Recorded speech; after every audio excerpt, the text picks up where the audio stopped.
एक छोटे से कस्बे में समीर नाम का एक लड़का रहता था। बचपन में ही पिता की मृत्यु हो जाने के कारण परिवार की आर्थिक स्थिति बड़ी दयनीय थी। समीर की मां कुछ पढ़ी लिखी ज़रूर थी, लेकिन उतनी पढ़ाई से नौकरी कहाँ मिलने वाली थी।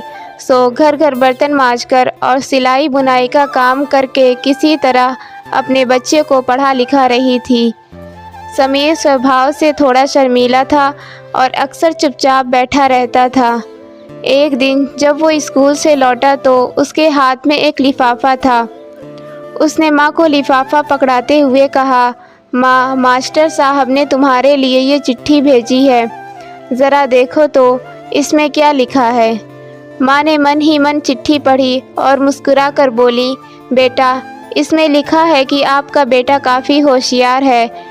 इस स्कूल के बाकी बच्चों की तुलना में इसका दिमाग बहुत तेज़ है और हमारे पास इसे पढ़ाने लायक शिक्षक नहीं है, इसलिए कल से आप इसे किसी और स्कूल में भेजें। ये बात सुनकर समीर को स्कूल ना जा सकने का दुख तो हुआ, पर साथ ही उसका मन आत्मविश्वास से भर गया कि वो कुछ खास है और उसकी बुद्धि तीव्र है। माँ ने उसका दाखिला एक अन्य स्कूल में करा दिया। समय बीतने लगा। समीर ने खूब मेहनत से पढ़ाई की। आगे चलकर उसने सिविल सर्विसेज परीक्षा भी पास की और आईएएस ऑफिसर बन गया। समीर की माँ अब बूढ़ी हो चुकी थी और कई दिनों से बीमार भी चल रही थी और एक दिन अचानक उनकी मृत्यु हो गई। समीर के लिए ये बहुत बड़ा आघात था। वो बिलख बिलख कर रो पड़ा। उसे समझ नहीं आ रहा था कि अब अपनी माँ के बिना वो कैसे जिएगा। रोते रोते ही उसने माँ की पुरानी अलमारी खोली और हाथ में उनकी माला, चश्मा और अन्य वस्तुएं लेकर चूमने लगा। उस अलमारी में समीर के पुराने खिलौने और बचपन के कपड़े तक संभाल कर रखे हुए थे। समीर एक एक कर सारी चीज़ें निकालने लगा और तभी उसकी नज़र एक पुरानी चिट्ठी पर पड़ी। दरअसल ये वही चिट्ठी थी जो मास्टर साहब ने उसे 18 साल पहले दी थी।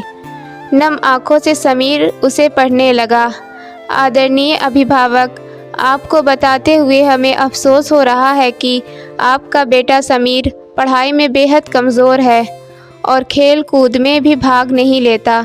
जान पड़ता है कि उम्र के हिसाब से समीर की बुद्धि विकसित नहीं हो पाई है, अतः हम इसे अपने विद्यालय में पढ़ाने में असमर्थ हैं। आपसे निवेदन है कि समीर का दाखिला किसी मंद बुद्धि विद्यालय में कराएं अथवा खुद घर पर रखकर इसे पढ़ाएं।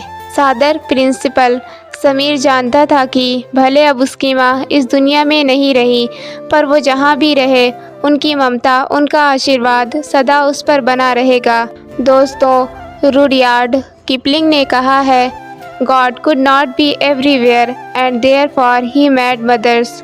भगवान सभी जगह नहीं हो सकते, इसलिए उसने माएँ बनाई। माँ से बढ़कर त्याग और तपस्या की मूरत भला और कौन हो सकता है। हम पढ़ लिख लें, बड़े होकर कुछ बन जाएं, इसके लिए वो चुपचाप ना जाने कितनी कुर्बानियाँ देती है। अपनी ज़रूरतें मार कर हमारे शौक़ पूरा करती है। यहाँ तक कि संतान बुरा व्यवहार करे तो भी माँ उसका भला ही सोचती है। सचमुच माँ जैसा कोई नहीं हो सकता।